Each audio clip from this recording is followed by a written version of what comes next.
Hello, everybody. Thanks for joining me here. I'm going to be talking about hope in the time of crisis.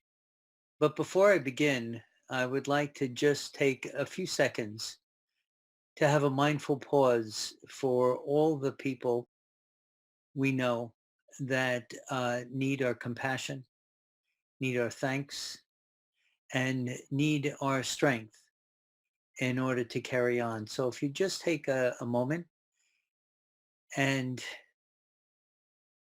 send your best thoughts, prayers, and wishes. Thank you.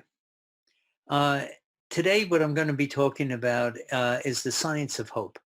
And there's been some radical new changes, some things that are absolutely extraordinary, in my opinion, that we can use. And we can use that right now. To begin, I want to talk about positive and negative emotions because hope is really a unique positive emotion. And you're going to learn more about that as we go on. But in general, what we have is that negative emotions tend to restrict us. These are things like fear and flight. We talk about this all the time, this fight or flight response. And that's what happens when we have a negative emotion. It pulls us in and it pulls us down. But with positive emotions, we have a very different reaction.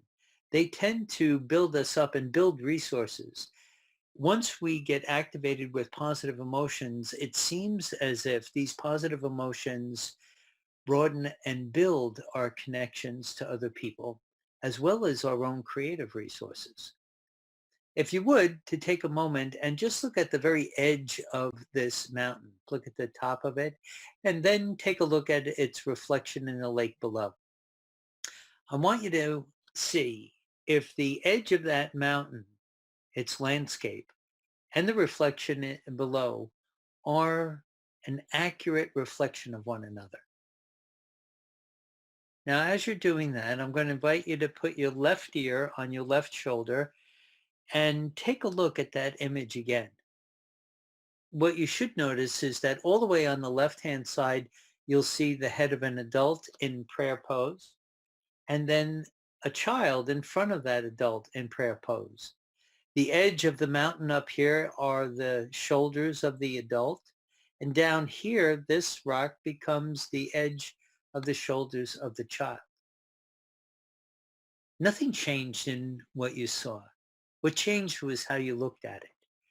That image stayed identical in both ways of seeing it. And that's really where we're going with positive psychology and the science of hope. It's not what's out there that matters so much as how we look at it, how we interpret it. I'm a positive psychologist, and this is required for me to show during every presentation. You know the questions that go along with this, right? If I ask those questions, I've left you with the impression that there are only two possible answers when the truth of the matter is this glass is completely full, half with water and half with air. It's actually a more accurate answer, but we often don't see that answer if we're given a limited set of questions. So part of positive psychology and part of hope is learning how to look at things in a different way and see past the questions that we're being given. If you take a look at an image like this, you'll see where we're going with hope and with positive psychology. The ability to look at things in more than one way at the same time. If you look at this image, you'll be able to flip back and forth between it being a profile and then half a face facing you straight on. Both ways of seeing are possible. It's not that we're trying to ignore negative images or negative thoughts or negative perspectives. We're trying to balance them. That's what's key here, that we're balancing our perspective by learning how to look at it in a different way.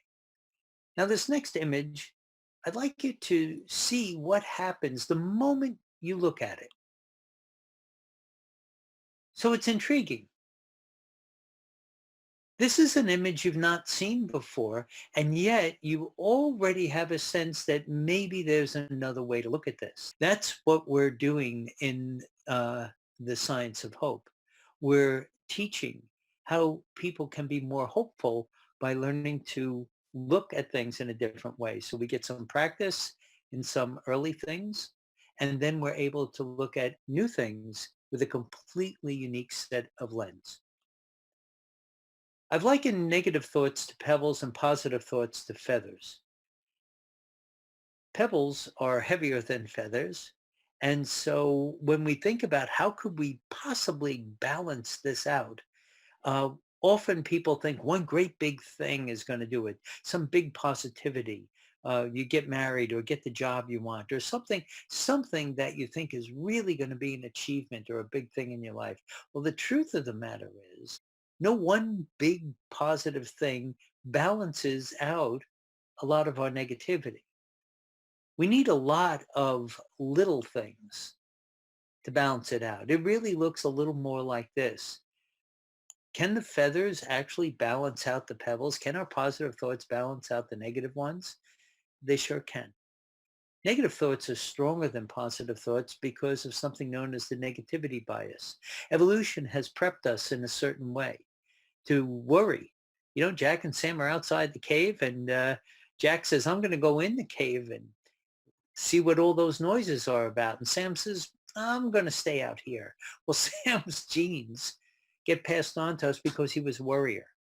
So worrying, having a negative perspective, is actually woven into our DNA. Can it be balanced out? Absolutely. But positive thoughts need to be plentiful. We need a lot of little ones in order to make this scale, first of all, get balanced. And second of all, perhaps tip it in the other direction. Over the last couple of years, I've been doing the research on hope, and I've put together a book on learned hopefulness. I've been taking a look at all the different research from all corners of the world and have tried to put together a theory and a way of understanding hope that gives us some fresh perspectives and the opportunity to use hope in our daily lives and with the people that we work with.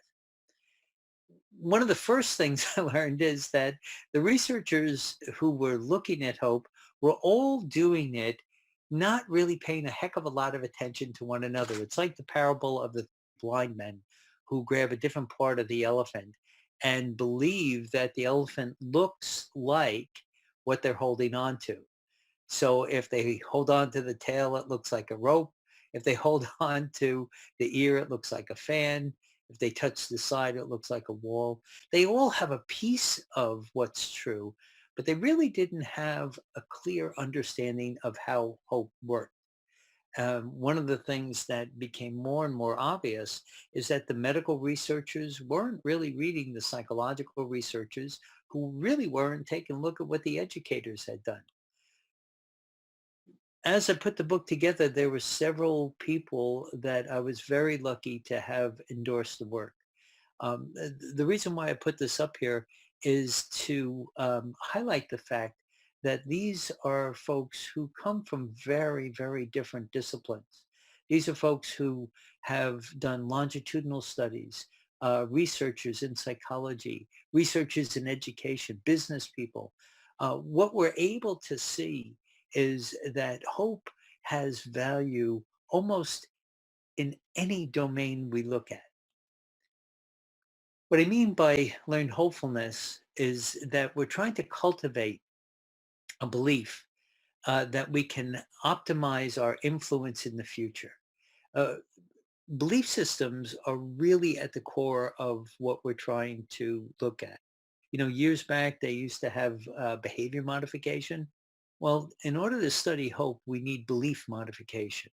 We're trying to understand what high hope people do, people who have very high levels of hope and function very well, and what people with low hope do so that we can learn from these two groups.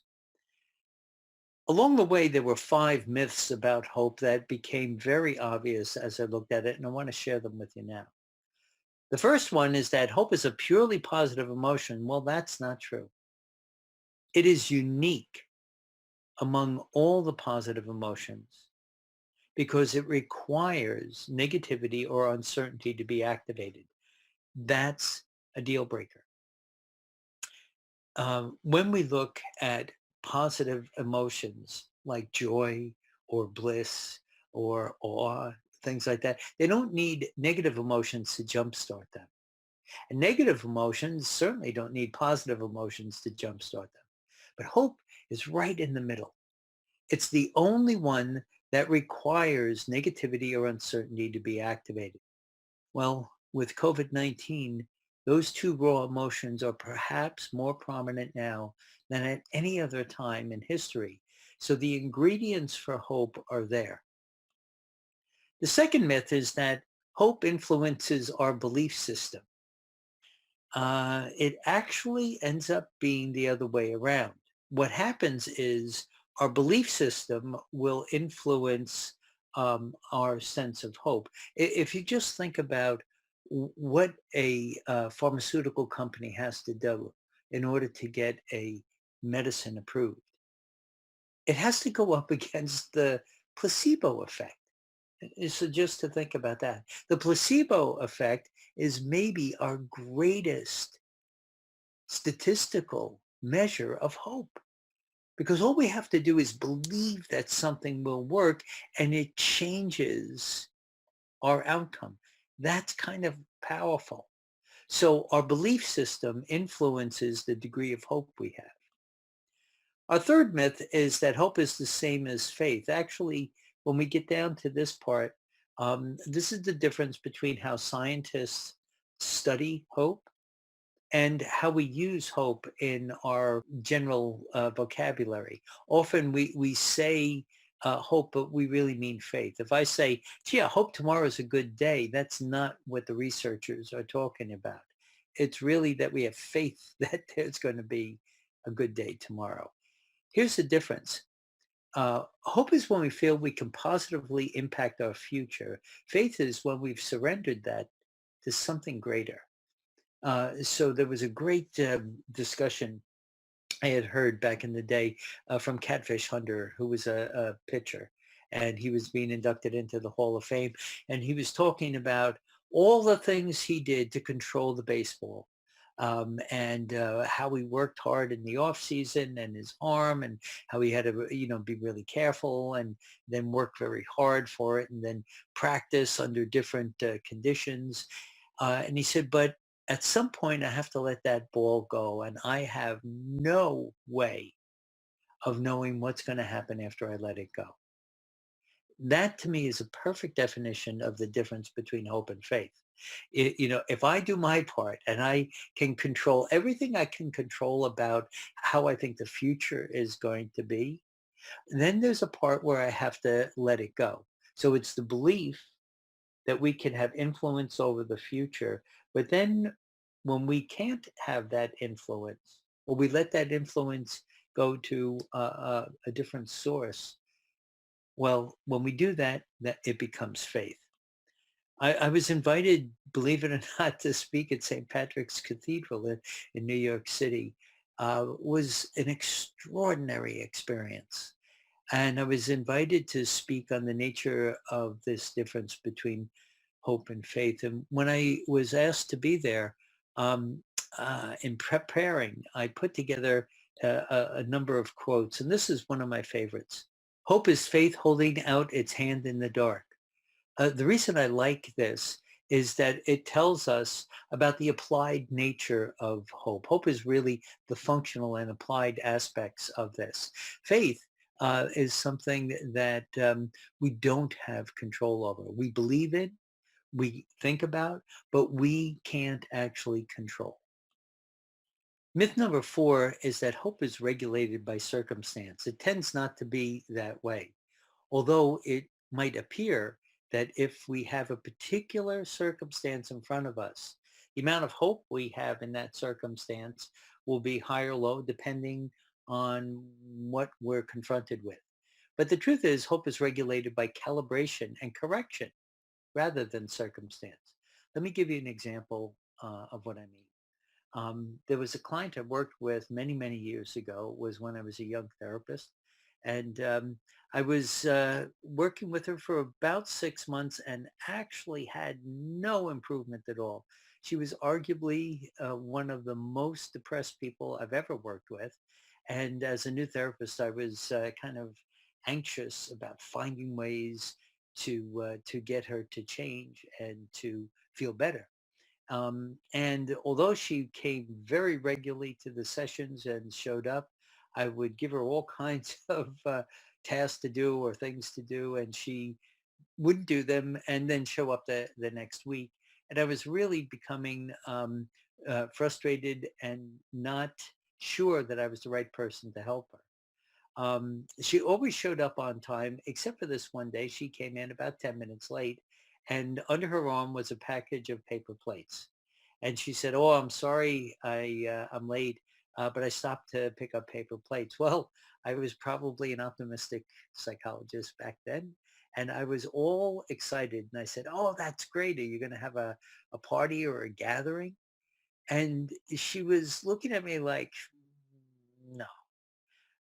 So her backstory was that her husband had left her after 20 plus years of marriage, and he had left her for a younger woman, and she felt miserable about herself. She had no control over the situation, was alone in the house, and was really kind of slipping into a chronic depression because she said, "Who's going to want me now?" She had let her body go. She had stopped exercising. She wasn't doing anything to keep up her regular appearance. And so when I saw the paper plates, I thought, oh, maybe she's going to be social rather than isolated. But she said, no, I just ran out of plates. And I didn't quite understand what she was talking about. And she explained that she would get a dish and have her meal on it. And then the next day or the next meal, she'd move over to another section of the plate. And so she could get 4 or 5, sometimes 6 meals by just kind of doing that and moving it around. Then when the plate was really crusty and dirty, she'd put it on the side and then grab another plate. And she was saying, I, uh, I just have gone through all my plates now. So that's why I need paper plates. Well, I was stunned. I really didn't know what to say. My big intervention was to say, what? Why don't you just wash the plates? Well, she looked at me like I had 3 heads and said, you think that's going to bring my husband back? You think that's going to make me feel better about myself? Washing the plates isn't going to change my situation. I'll just use paper plates. Well, we spent the entire session arguing about the value of this. And I tried to negotiate with her. And I said, you have a whole week between sessions. All I want you to do is wash one plate and come on back and tell me what that felt like. Well, it ended up that she called me that night and she was beside herself. She was excited. She was jubilant. She said, I washed one plate. It felt so good. Made me want to wash another and another and another. And after I finished all the plates, I started cleaning the closets. I started looking at the drawers and the mess that was around. Well, that was a turning point in her therapy. My point about this story is that it was calibration. We were correcting the goal. The goal was to have this control over your future, have a marriage, have a plan, have all of that sort of stuff. And when that was gone, there was nothing else that she could get tread on. But once she started to control what she could control in her immediate environment and get immediate feedback about these micro goals, these calibrated goals, she was able to feel empowered. Small, it doesn't sound like washing a dish could turn your life around, but they're cumulative. And that's the point about this pebbles and feathers thing. We need a lot of feathers to tip the scale. And that's a way that you can start to think about elements in your own life and elements in the life of others, small things that you can do to help them. Myth number 5, you either have hope or you don't. Well, it's not quite like that. It tends to be that small elements of positivity can activate, regulate, and facilitate our sense of hope. So saying things like thank you, noticing where you can be kind, having compassion for someone, expressing compassion. All of these things seem incredibly small. I remember when I was first learning about this, when I was going through a depression and somebody said, well, count your blessings, have gratitude. I was like, it's a pea shooter going up against a, um, a battleship. How could these small acts of kindness or gratitude influence anything? Well, the truth is, it shifts our perception all the way back to that. If you start looking for good things, you start finding them. And then there's a phenomenon known as broaden and build. You not only start to find them, you really go on a search for them. It's hunting and gathering towards these positive elements that starts to shift your way of thinking. So one of the first things I encourage people to do is to start a very serious gratitude list. I probably know 3 dozen techniques and probably another 2 dozen that I could look up if I needed to. But the truth is they're all tools in the toolbox. And the number one tool I use is counting my blessings, making sure that I review all the things I have gratitude for, at least 3 of them each morning. Now, there's mixed research about how many times you should do that. I try to do that every day, knowing that some days I'll just be preoccupied with something else. But if you get to do that 4 or 5 days a week, something happens. Because as you wake up and you start counting those gratitudes, making a list of them in the beginning, it starts to shift your perception about what's possible. That is a game changer. It also lets you know, once you do it several times, that something's going to happen today that you have tremendous gratitude over, tremendous toward. You're going to look for that the next day. So there's an expectation that gets built in. And during the day, it might not even seem like you have that much gratitude for something. But then when you review it, either at the beginning or end of your day, it ends up being a powerful way to move forward. The science of hope in a time of crisis involves a couple of different things. The most important here are the decisions we make when we're confronted with a difficulty. So if you were to take a look at this list, some of the research from the book identified high hope and low hope people. Well, what do we know about the high hope people? Well, they see possibilities. They notice the good things. They cultivate positive feelings. They focus on strengths. They adjust their goals. They engage with purpose and they cherish others. If you look at the left side, you'll see the things that limit hope. And it becomes pretty clear that you're going to want to try to move toward the right-hand side. So I'd like to discuss these 7 decisions because we have 100,000 thoughts a day. The estimate is between 70,000 and 120,000, right? We have all of these thoughts. And that means we have lots of decisions to make. And how we decide to look at what's happening to us will start to create a wave of positivity or a downward spiral of negativity. Having hope is not easy. It requires shifting your lens and looking for these 7 things.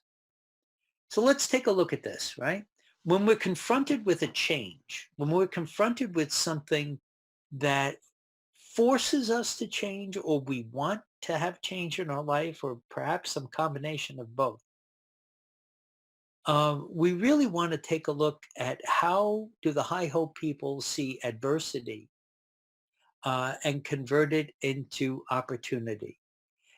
Instead of seeing something as being negative, as being overwhelming, they start to look for possibilities. They don't see this change as an obstacle. They see it as a challenge or an opportunity. So let's take a look at this. The first is that they don't have a fixed mindset. I've been talking more these days, and I'll mention it a little later on, about a transformational mindset. But basically, if a fixed mindset says, this is the way things are, I don't think I can change. I can't change out there. I can't change here. And they get stuck. And when you get stuck like that, there's a saying, the only difference between a rut and a grave is the depth, right? When you get stuck like that, you're on a downward spiral. So if you see things as fixed and unchangeable, it starts jamming your way of looking at the world with more hope and more optimism. So the high hope people see possibilities and they've trained themselves. If I can go back to the mountain and lake thing, after one very brief exposure to looking at things differently, you learn that it's possible to see something different. That second image, if I had shown you that first, you wouldn't have thought to change your perspective on it. You would have just seen it for what it was. The second thing is that high people intentionally focus on beauty, benefits, and blessings. They do not concentrate on the negatives. One of the things I found in doing research for the book Learned Hopefulness is that there's really good reason why we have these adages. Stop and smell the roses. Well, there's really, really good reason why that's stuck around. High-ho people are looking for all the good stuff. They wake up in the morning on that search. They are not ignoring negativity. That's really important. They're not ignoring that, but they're looking for the balance. They're looking for more feathers to put on the other side of that pebble. People who score higher on measures of hope cultivate positive emotions. What I mean by that is they look for opportunities to be kind. When they spot kindness, they acknowledge it. Kindness is one of the more ubiquitous things in the world once you start looking for it. And it's got a phenomenon associated with it called elevation. Elevation basically means if I do an act of kindness for somebody else, I feel good and the person receiving the kindness feels good. But with elevation, somebody else watching us feels just as good. Haven't you seen it either on Instagram or, something where you're watching the social media, you look at it and you hear about or see a video of somebody's tremendous act of kindness. And doesn't it warm you up? It stimulates our vagus nerve. It gives us a higher vagal tone because we feel connected. We're wired also for moral beauty. So when we see something that's that cool, we get inspired. It often makes us want to do something kind. And then there are the strengths. I would imagine most of you listening to this already know about the VIA Character Strength Survey. So if you go to viacharacter.org, this organization is worldwide. They have over 10 million people in the database. People with high hope very naturally use their strengths and they strength spot others because what it means is they're looking toward other people to use their strengths. They're not trying to cram them into a mold that there's only one way to be, but they honor the fact that there is uniqueness and that when they can and they're able to use their strengths, they know that they can flourish. Creating challenging goals is really the trademark of high hope people. And what I was saying before about the wash one dish things, it's always about recalibration. If you have a goal, I'm going to run an 8-minute mile and you run an 8-minute and 30-second mile. Well, it's not that you failed, right? You didn't reach that goal. But now the next goal might be an 8:20. It's a recalibration. The idea is to not just be despondent because you didn't reach this goal, but to set other goals that challenge you in different ways. Sometimes those goals are micro goals. And one of the things that I mean by micro goals is that something that takes 20 or 30 minutes during your day, particularly during this pandemic, that is incredibly important because it means it has a beginning, middle, and end. It grabs your interest. You have a sense of accomplishment when it's done. I mean, I wrote an article recently about making a meal because if you can think about how good it is to make a meal, you realize I'm taking care of this moment. I'm chopping the carrots for the soup, but I'm also thinking about boiling the water, getting the other vegetables. My mind is completely absorbed in a goal that has a presence in the moment and something slightly in the future. It's the best of all worlds because once we achieve that, once we accomplish that, it fills us up in a really powerful way. So it's not the big goals where how much you want to make for the year or what you're going to do. It's the moment to moment goals that really fill us up. As we move on, our sense of meaning and purpose become more and more important. And I would venture a guess that every person on the planet has had their sense of meaning and purpose shake it up. What we thought was maybe our goal or our mission has changed. And some people might have to accelerate that. I certainly know for me, the work I've done on hope, I had a much more leisurely plan in my head of how this was going to happen. It all had to happen faster. My sense of purpose and meaning shifted literally within a couple of days, realizing that I had this research that I wanted to bring out. Other people might have to pivot to something completely different because what they thought they were going to do, they had to change. What's important here is that doing things that have meaning and purpose connected to them, our reason for living is going to become an important challenge as we move forward and is really at the core of what high hope people strive for. Finally, those low in hope often choose isolation, while those high in hope make choices that cherish and nurture connection with others. That connection, as this one is today, is about using our abilities to make connections. And I'm sure people on this call have already done this. You have your virtual happy hour with friends. Get to see my grandson and my daughter and son-in-law. They're up in New Hampshire. I get to see them and have the joy of watching Callahan, my grandson, eat the FaceTime. Uh, he wants to kind of take me in. All of those things have value. Smaller connections. One of the things I noticed that I have friends around the world. I can connect with them. 15 minutes, 20 minutes.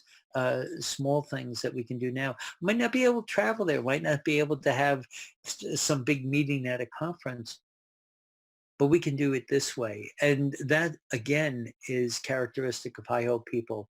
They broaden their connections and deepen them at the same time. I'll just mention very, very briefly that in the earlier part of April here in 2020, there was a survey done in Britain, and it was fascinating. I just wrote an article about it. Just absolutely fascinating.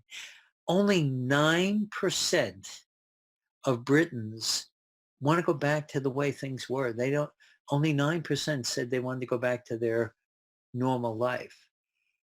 85% said, I want changes in the future. And most of those changes had to do with their community connection and their personal connections. 40% of them said that they had better connections now, more connections now, a greater sense of community and bond with their family and friends because of this. So this, again, becomes really important for understanding how hope works. This leads us to understanding coping strategies. So I want to talk about a couple of them to give us a flavor as to how they work. The first one, regressive coping, is systematic avoidance. Not recommended. It tends to create a cycle, which I'll share with you in a moment, that puts us on a downward path. Transformational coping, a transformational mindset, is really where we're at with hope. We're taking something that feels negative, is initially interpreted as negative or uncertain, and we're learning how to transform it. The Buddhists have a phrase for this: no mud, no lotus. And it means that sometimes the things that are going to flourish come out of the mud in our life. And then finally, proactive coping, and I'll talk about that because it seems to be some very new research, literally just a couple of weeks old, has shown us that the people who are thriving are people who can be both present and plan a little bit for the future. They want to plan to reduce future stress or thrive downstream. If you can be in both places in the moment and have a bit of planning, you're in the best of all worlds. So let's take a deeper look at these three. The first is regressive coping. When a crisis comes along and we have a struggle or a difficulty that we're up against, something negative or uncertain has walloped us, then our reaction might be, I don't want to deal with this. Almost every piece of research I know about conflict says move toward the conflict. But if it feels too difficult and we avoid it, the avoidance gets us off this hook in the short run, but fuels our negative emotions in the long run. In other words, our depression, anger, guilt, and resentment seem to ferment as a result of this avoidance. So it works because it kind of gets us off of having to deal with the crisis, but it fuels the depression, anger, guilt, and resentment, which lowers our self-esteem. We have lower self-esteem because we know we never really dealt with this. We never actually dealt with it. And that weakens us in terms of moving toward the next crisis. So what happens? We'll avoid that one. And as you can see in this downward cycle, we are constantly weakened in terms of our ability to deal with the next thing that comes along. So the natural way to start dealing with this is to move toward the crisis. Start finding ways to deal directly with it. And that brings us to transformational coping. The idea here is asking yourself what can be done. Not just saying, gee, I hope things get better. It's much more, what can I do to make things better? It's that personal sense that I can do something to control the future. And again, back to the dish, you might not be able to control 99% of what's happening, but you can wash a dish. You can find something in your immediate environment that you have control over. And my encouragement is go deal with that, because that is dealing with the crisis directly. Because you're saying, okay, I can't control this. It comes back to the serenity prayer, right? What you can and can't control. I can't control that, but I can control this. So let me go do that. Might only be 20 minutes, but that's going to give me a little bit of positivity. And what we know about positive emotions is that they'll gravitate to more positive emotions. That's the burden and build theory by Barbara Fredrickson. It means that once we get this started going in the right direction, it kind of has a life of its own. Um, this is when I was putting this together, the saying on the left-hand side, sometimes when you're in a dark place, you think you've been buried, but actually you've been planted. I found this, was finishing up the slide deck, and I walked outside, and right outside my door were these buds, such a beautiful sign of spring and hope. And I was like, all right, I got to take this picture and put it down here. And just to elaborate for a moment, can you imagine the life of a seed? right? First of all, it has no idea what it's going to become. It knows it's got some potential, but it doesn't really know what it is, right? We stick it in the ground and all the things that it needs, sunlight, right? Nutrients, water. It's in a shell. It doesn't even know how it's going to get that. But somehow it does. The roots go down, right? The shoots go up, and it starts to strive for those nutrients. And that's part of this transformation, to recognize that it might be dark, but it doesn't mean that what you need isn't available. So proactive coping. This, of course, is from Star Wars. Be mindful of the future, but not at the expense of the moment. Well, they got it. They had the right idea, but they had it reversed. Here's what the research says. Be mindful of the moment, but not at the expense of the future. What that means is this new research says that if you're mindful, that's good. And if you're thinking about the future, that's good, how to have a positive impact. But the best of all worlds is when you can combine those. So I tried to think of where is a natural place where that happens. The natural place seems to be in meal preparation. I've wondered why Alexa every morning's got some other recipe, and recipes now during the pandemic, like people, how to make chocolate waffles. Okay. It's like, what, why? Well, because preparing food ends up being one of the perfect ways to demonstrate this, right? If you've ever watched a really good cook, or maybe you're a good cook, when you're chopping the carrots for the soup, man, you are 100% there. But there's part of your mind also calculating, when do I turn the word or when do I get the other vegetables? When do I do this? And what happens is during those precious moments, you're both in the moment and slightly anticipating what you can do for the next block of time to either reduce your stress or make things better. When you're in that world, you're not worrying about the past, you're not worrying about the future, you're engaged. And what we know about positive emotions is that engagement is the real deal. That's why we set the goals. That's why we do all these other things. Because once you're engaged in what you're doing, that gives you that oasis. That gives you that period of time where you're liberated. You're not thinking about anything else but the very task in front of you. So as we're coming to a close here, I want to say that hope is a verb.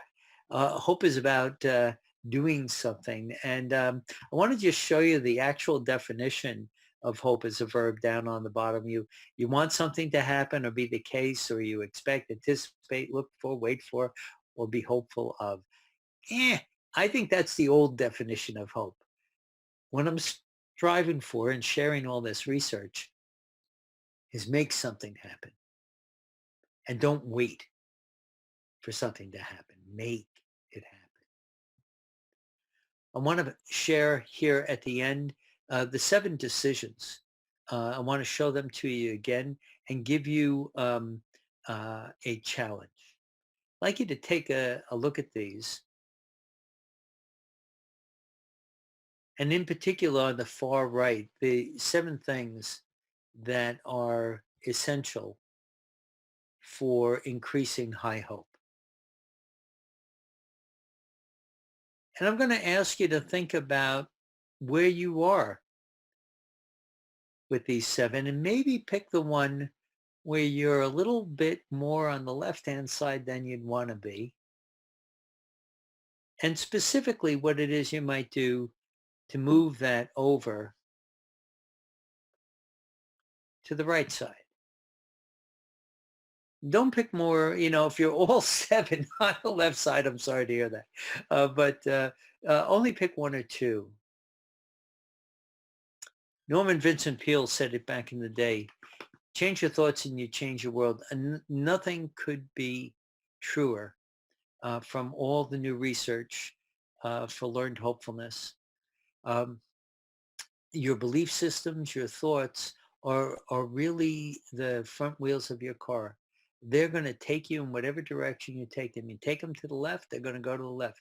Take them to the right, they're going to go to the right. And if you put the front wheel on the left side this way and the right one this way, you're not going anywhere. So it's really about assessing where you're at and then making some decisions to move in the high hope direction. I have some resources and I keep adding to this. So if you were to text hopeful to 44222, you'll get an opt-in email. You send your email and you'll instantly get something back that will give you access to resources. Um, and those resources have articles and some research and things that might be helpful to you. Well, thank you very much. I really appreciate having the opportunity to do this presentation. My email is on the bottom, hello@dantomasulo.com. If there are any thoughts or questions that you have, please feel free to email me. And my website has new stuff on hope all the time, just at dantomasulo.com. Thanks very much, and I wish you well.